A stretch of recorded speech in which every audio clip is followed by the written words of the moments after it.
Derrière cette façade en pierre de taille et son architecture remarquable, le lycée Masséna n'affiche pas une santé séduisante. Voilà un des lieux qui est dans son pur jus, avec murs, fenêtres et autres, qui est dans un état de délabrement assez avancé, on va dire.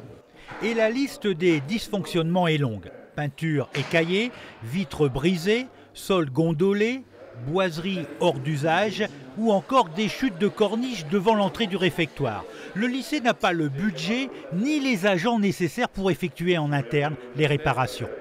Un des sujets, effectivement, c'est un manque de personnel chronique dans cet établissement. Il n'y a aucun OP, aucun ouvrier spécialisé pour pouvoir effectuer des menus travaux.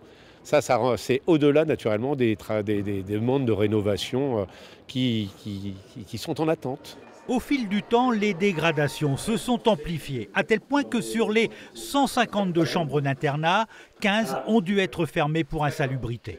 On a finalement des dispositifs comme des commissions hygiène et sécurité qui passent régulièrement, qui font toujours des rapports négatifs en indiquant que les locaux effectivement sont trop vétustes, qu'il n'y a pas d'entretien et pour autant il ne se passe rien. On attend de la région une vraie réaction.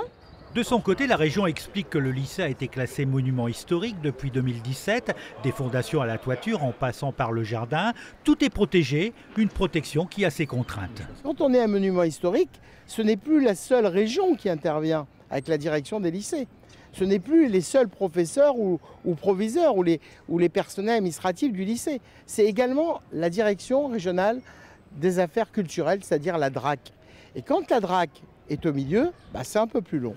Le conseil régional devrait investir 60 millions d'euros, mais élèves et professeurs devront encore patienter. Les travaux ne débuteront pas avant 2026.